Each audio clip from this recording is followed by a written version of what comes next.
तुम्ही कधी लक्ष दिलं का? आपल्या ज्या मुलांची शाळेची बॅग आहे त्याच्यापेक्षा जास्त त्याची बॅग औषधांनी भरलेली राहते. हो. आणि आजकाल हे खूप कॉमन होत चाललंय. बघा, एक आई येते आणि डॉक्टरला म्हणते, "डॉक्टर, माझं बाळ वारंवार का बरं बिमार पडते? त्याला नेहमी सर्दी, खोकला, ताप होते. पहिलं औषध संपलं की दुसरं औषध घ्यायला परत दवाखान्यात जावं लागते." आणि याच्यामागे ती फक्त एकटी काळजी करते का? बिलकुल नाही.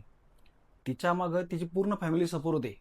आणि त्या सगळ्यांना मिळून काय वाटतं, की बा आपलं एकटंच बाळ देवानं कमजोर बनवलं आणि वारंवार तेच आजारी पडतं.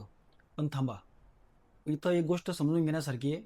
बघा, आपल्या बॉडीला जन्म झाल्यानंतर नैसर्गिकरित्या एक प्रोटेक्शन सिस्टीम बनलेली असते आणि त्या सिस्टीमलाच आपण इम्युनिटी म्हणतो. आता ह्या इम्युनिटीमध्ये काय होतं, भरपूर अँटीबॉडीज काम करतात. अँटीबॉडीज म्हणजे काय? आपल्या शरीरामध्ये बाहेरून येणारे व्हायरस किंवा बॅक्टेरिया असतात, त्यांच्यासोबत फाईट करण्यासाठी अँटीबॉडीज तयार असतात. समजा उदाहरण पकडू आपण, आपल्याला ताप झाला. तापामध्ये काय होतं, आपल्या बॉडीच्या बाहेरून व्हायरस किंवा बॅक्टेरिया आतमध्ये येतात आणि आपले जे अँटीबॉडीज असतात ते त्याला ॲक्सेप्ट करत नाही आणि ते त्याच्यासोबत फाईट करतात आणि मग हे अँटीबॉडीज आपल्या बॉडीला त्या आजारापासून वाचवतात. याला आपण पूर्ण इम्युन सिस्टीम असं म्हणतो.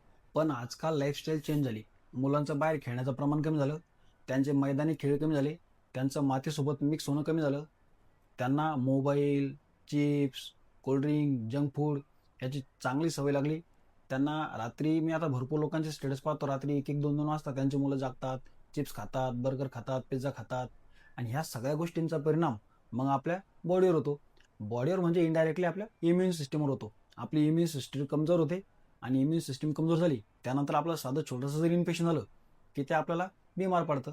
मग लगेच पाऊस आला की ताप येते, थोडं थंड खाल्लं की सर्दी होते, शाळेत गेलं की लगेच ताप, खोकला चालू होतो बाळाला. या सगळ्या गोष्टींचा परिणाम आपल्या मुलाच्या शरीरावर होतोय आणि मग त्यानंतर सुरू होते सायकल अँटीबायोटिक्सची. थोडं बिमार पडलं की औषध, थोडं बिमार पडलं की अँटीबायोटिक्स.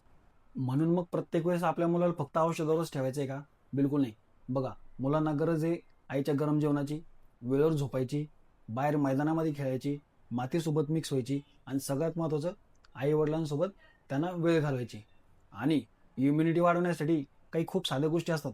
त्या जर आपण अप्लाय केल्या तर त्याचा भरपूर फायदा होतो. जसं की त्यांना बाहेर खेळू द्यायचं, त्यांना फळभाज्या द्यायच्या, त्यांना पालेभाज्या द्यायच्या, त्यांना प्रोटीन डाएट द्यायचा, त्यांना पाणी भरपूर पाजायचं, त्यांची झोप पूर्ण होऊ द्यायची, त्यांचं नियमित लसीकरण करायचं आणि अननेसेसरी अँटीबायोटिक म्हणजे ज्या गोष्टींची गरजच नाही त्या अँटीबायोटिक्स विनाकारण देऊ नका. आणि लक्षात ठेवा, आपल्या बाळाचं वजन जास्त म्हणजे आपलं बाळ मजबूत असं बिलकुल नसतं. ज्या बाळाची इम्युनिटी जास्त ते बाळ मजबूत. हो. हा व्हिडिओ प्रत्येक आईवडिलापर्यंत शेअर करा. धन्यवाद.